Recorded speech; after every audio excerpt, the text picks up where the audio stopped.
திருமலை திருப்பதி ஸ்ரீ வெங்கடேச பெருமாள் கோயில் பிரதான வாயில்ல வலப்பக்கமா ஒரு கடப்பாறை தொங்க விடப்பட்டிருக்கும். பலர் இதை கவனிச்சிருக்க மாட்டாங்க. திருமலையில தண்ணீர் தேவையை தீர்த்து வைக்கிற குளமான கோகர்ப்ப ஜலபாகம் என்ற குளத்தை தோண்ட பல நூறு ஆண்டுகளுக்கு முன்னாடி பயன்படுத்தப்பட்ட கடப்பாறை தான் இது. ஸ்ரீ ராமானுஜர் வாழ்ந்த காலத்துல அவருக்கு ஒரு வேண்டுகோள் இருந்தது. என்னன்னா, திருமலையில ஒரு மலர்வனம் அமைக்கணுங்கிறது அவரோட கனவு. இந்த கைங்கரியத்தை பண்றதுக்கு அவரோட பக்தர்களுக்கு விண்ணப்பிச்சாரு. அப்போ அனந்தாழ்வார் அப்படிங்கிற சிஷ்யர் தன்னோட 8 மாத கர்ப்பிணி மனைவியோட திருமலை போய் தங்கியிருந்து ஒரு மலர்வனம் அமைச்சு பெருமாளுக்கு கைங்கரியம் பண்றதுக்கு தயாரா இருக்கிறதா சொல்றாரு. ஸ்ரீ ராமானுஜரோட அனுமதியோட 2 பேரும் திருமலைக்கு போய் தங்களோட பணியை தொடங்குறாங்க. நிலத்தை சமப்படுத்தி மலர் செடிகளை நட்டாரு. அந்த நந்தவனத்துக்கு தன்னோட குருநாதரின் திருப்பெயரே நிலைக்கிற மாதிரி ராமானுஜ நந்தவனம் அப்படின்னு பேர் வச்சாரு. கோடை காலத்துல நந்தவனம் தண்ணி இல்லாம வாடி போகாம இருக்கிறதுக்கு ஒரு குளம் வெட்டி தண்ணீரை தேக்கி வைக்க முடிவு பண்றாரு. அதுக்காக குளம் வெட்டுற முயற்சியில இறங்குறாரு. அவருக்கு துணையா அவரோட கர்ப்பிணி மனைவியும் உதவி செய்யறாங்க. இவர் மண்ணை வெட்டி எடுக்க அவரோட மனைவி அதை எடுத்துட்டு போய் ஒரு இடத்துல கொட்டிட்டு வருவாங்க. அனந்தாழ்வார் யாரையும் உதவிக்கு அழைச்சிக்கல. ஏன்னா பெருமாள் மேல இருந்த பக்தி மிகுதியால தான் மட்டும்தான் இந்த கைங்கரியத்தை செஞ்சு முடிக்கணும்னு ஆசைப்பட்டாரு. மனைவியை மட்டும் உதவிக்க அனுமதிச்சிருக்காரு.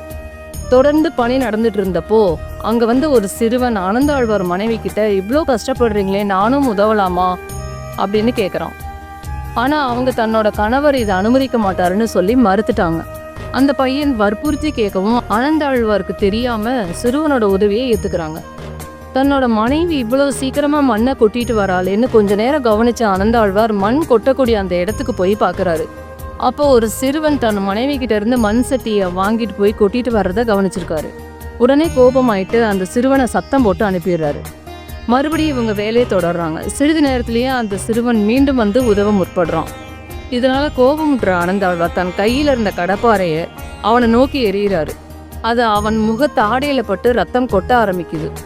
அதோடய அந்த சிறுவன் கோயிலை நோக்கி ஓடுறான். இவங்க 2 பேரும் பயந்து போய் அவன் பின்னாடியே ஓடுறாங்க. அந்த சிறுவன் கோயிலுக்குள்ள போய் மறைஞ்சிடுறான். அப்பதான் அனந்தாழ்வார் இதை கவனிக்கிறாரு. மூலவர் சன்னதியில இருக்கிற பெருமாளோட தாடையில இருந்து ரத்தம் கொட்டுது. இப்போதான் அவருக்கு புரியுது, தங்களுக்கு சிறுவன் ரூபத்துல உதவ வந்தது அந்த பெருமாள் தான். தான் இந்த கைங்கரியத்தை கடவுளுக்கு செய்யணும்னு சுயநலத்துல வந்த கோபத்தினால எவ்வளோ பெரிய பாவத்தை பண்ணிட்டோம்னு பெருமாள்கிட்ட மண்டிட்டு மன்னிப்பு கேட்டு வழியிற ரத்தத்தை எப்படி நிறுத்துறதுன்னு தெரியாம அங்கிருந்த பச்சை கற்பூரத்தை எடுத்து ரத்தம் வர இடத்துல வச்சு அழுத்தவும் ரத்தம் நின்று போகுது. இதே நினைவுபடுத்துற விதமா தான் இப்பவும் பெருமாள் தாடையில பச்சை கற்பூரம் வைக்கிற வழக்கம் தொடருது.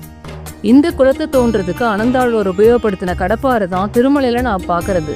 இந்த கடப்பாறை திருப்பதி வெங்கடேச பெருமாளை ஸ்பரிசித்த பெருமை கொண்டதால சிறப்பு வாய்ந்ததா கருதப்படுது. கோகர்ப்ப ஜலபாகம் அப்படின்னு அழைக்கப்படுற இந்த குளம் கோயில் தெற்கு மாட வீதியில இருக்கு. இந்த குளத்துக்கு பக்கத்திலேயே அனந்தாழ்வார் சமாதியும் இருக்கு. இனிமே திருப்பதி ஸ்ரீ வெங்கடேச பெருமாளை தரிசனம் பண்ண போறவங்க இதெல்லாம் கவனிக்க தவறாதீங்க.